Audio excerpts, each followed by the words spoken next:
Samsung Galaxy S24 series, just around the corner. It's becoming earlier and earlier each year now, isn't it? I think the rumored date is on the 17th of Jan. And there have been lots of leaks for the S24, the S24 Plus and the S24 Ultra. So there will be 3 versions as we've had in previous years.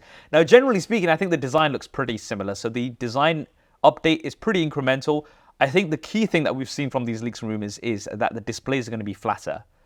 Yes. So Samsung has been making their displays flatter and flatter as we've been going in the years, and curved displays look great, but I personally do prefer flat displays. They're easy to put screen protectors on as well.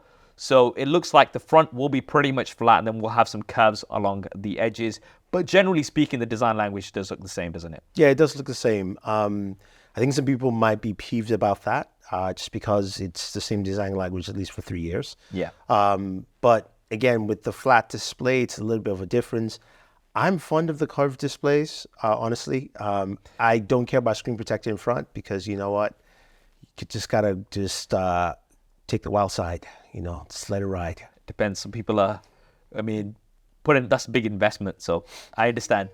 The one big update that I'm also reading about, and it does look like it's going to happen, is the fact that we are likely to have a titanium frame on the S24 Ultra. So we'll have aluminum frames or aluminium frames on the S24 and the S24 Plus, but the S24 Ultra is going to take a bit of inspiration, so should we say, from the iPhone 15 Pro and Pro Max and have a titanium frame. And that sounds pretty likely, I would say. Yeah, I think so. To me, it's okay. There's nothing special about that. I don't think it does anything different other than it might make it a little bit lighter. But I don't think it's going to be that noticeable because even with the iPhone, it was noticeable just enough. So, it's one of those things. But I think one of the things that would be interesting to see is, I remember the video. Actually, this is not a rumor. Samsung released a video about some of the AI capabilities on camera. Now, we don't know if that's going to show up on the S24, but they did showcase a video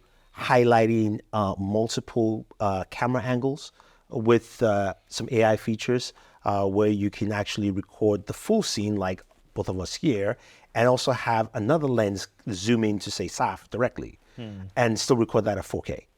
Okay. So things like that. We've seen like a few others where you can do 1080p, but this is recording full 4K. Yeah. That'll be interesting. So we can just maybe shoot our podcast on there. We won't have to have all of these cameras. Yes, if Samsung would love to sponsor the podcast with a couple of phones, it'd be great. Now, one interesting rumor is about the zoom camera. So I've always said Samsung has been the king of zoom.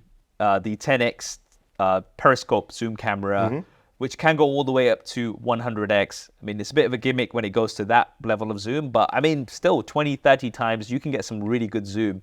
And it looks like they're going down to 5. And again, because Apple went with 5 for the iPhone 15 Pro Max, it looks like they'll be going down to 5. And that's something that I'm already seeing people kind of getting worked up about. Yeah, I think Apple proved that for photos. A 5x lens is absolutely amazing. I have some shots that I took. I look gorgeous. It was fantastic. It sounds like Singala's coming out here.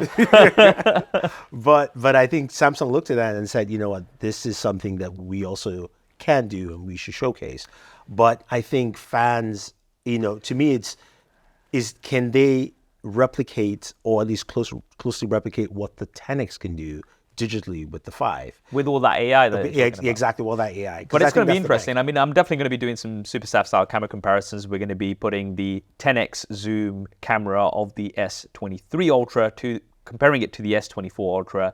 So do stay tuned for that. So that's going to be interesting on the camera side of things. Now, displays, Samsung makes great displays. The one thing that I would say is in 2023, a lot of the newer smartphones had brighter displays. So that was a trend that we were seeing. So it looks like the S24 series, all of them, will have up to 2,600 nits of peak brightness. So that kind of brings them in line with the rest of the displays out there. There's lots of devices out there that have, like even the Pixel, I think is around 2,600 Pixel 8 Pro. So I think that's going to kind of bring things in line. But the other thing that's interesting is about the performance. So Qualcomm Snapdragon 8 Gen 3. However, it seems like that's only going to be for the US.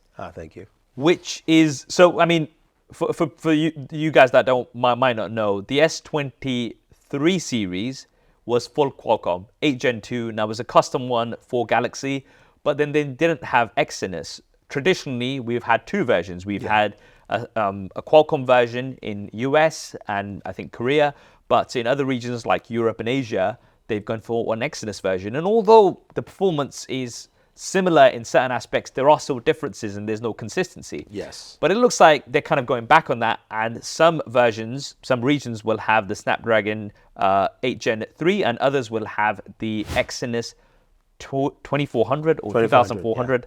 Yeah. I never know how they actually put those together. The other thing that a few people are saying is that the Exynos version is only going to be for the S24, but the S24 Ultra and the Plus might still have 8 Gen 3 for Galaxy across the board.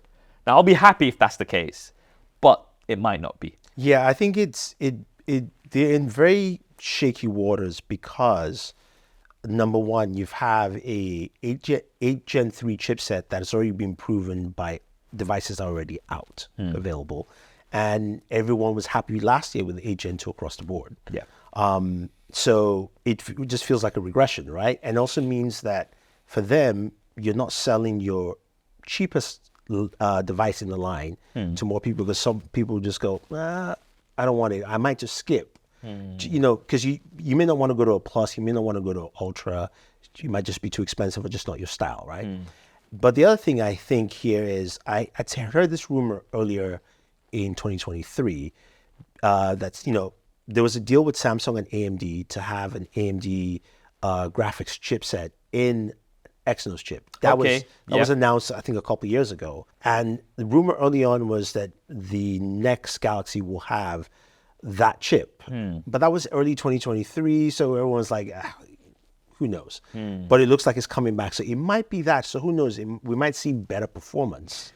But it looks like they're also just tempering that to be like, we don't want to, you know, we don't want to get people angry. We don't want to lose sales and things All right, like let's that. see. I mean, because if there are two versions, a good thing for us is we can do more videos. So we can do the comparisons, which everybody likes to see. So we'll see about that. What's interesting from all of these leaks that I've been seeing is that they are really pushing on the S24 Plus, because the S24 Plus is almost like kind of like the go-to big option, because the S24 Ultra, the Ultra series obviously has the S Pen, right? Yeah. But not everybody wants the S Pen. So it looks like, because from what I'm seeing on the leaks and rumors, the S24 Plus is supposed to have like a much bigger battery, so 4,900 milliamps. So that's only going to be 100 less than what we have on the S24 Ultra. We're also now going to have a Quad HD Plus resolution on the S24 Plus, whereas the S23 Plus only had Full HD Plus. So it's got more of these flagship specs, which I believe is going to be kind of like more of a push for people that, okay, if you want to go for the S24 series, but you don't want the S Pen, hey, you can just get the S24 Plus, and pretty much all you're missing out on is the S Pen, and you've got everything else. Even the charging is going to be faster compared to previous times. Except you're missing that 200 megapixel camera. That is true. Yeah. Let's see, but I mean, again, there's not been clear details about the cameras as yet, but apart from that, performance-wise, display, everything seems to be almost like the S24 Ultra will have like the titanium and a few extra bells and whistles like the 200 megapixel camera, but it looks like the S24 Plus is like kind of gone a step above and maybe will be an option for a lot of people. Pricing wise, it looks like they will be starting roughly at the same price as what we've had the S23 Ultra series starting at. So that's going to be around $800 for the S24, around $1,000 for the S24 Plus, and around $1,200 for the S24 Ultra. Samsung have some crazy offers, don't they? They do. They always have some really good offers. I always say, if you want to get a new Samsung S device, then get it when it releases, because Samsung will have really good trading deals. They'll have all of these offers, which we will be sharing and linking with you guys. So do stay tuned for that. But I'm very excited. It's around the corner. I have done a detailed leaks and rumors, or I would have done when this video goes live, about the S24 series, going into all of the different details. And if you want to see that, that video will be linked and it's on the main channel. But one thing that I do want to kind of note is that Samsung's been very aggressive about the leaks. So I've seen a lot of the guys like Evan Blass and, like, you know, the usual leakers, like getting takedown requests and stuff like that. So hopefully this video won't be affected by that. Let's see. I think it's because they have a lot riding on this device, which brings me to one feature we haven't talked about, which is, there's been a lot of rumors that this is going to be the AI Galaxy phone, right? And there was one about a feature with AI Translate, where I make a phone call and say I'm calling you, and initially it would cover 4 languages: Korean, Japanese, English, and Spanish. Yeah. Say, for instance, you speak Spanish, I call you on the phone, it will translate. So Google has done something similar, haven't they? But Yeah. doing that for phone calls would be the next step. Yeah, for phone calls. And if you're using, say, an iPhone, it will still work for you. Oh. Because as long as I'm initiating the call, at least that's what the rumor says. Interesting. So you will still enjoy the benefits of, conversating with someone in there.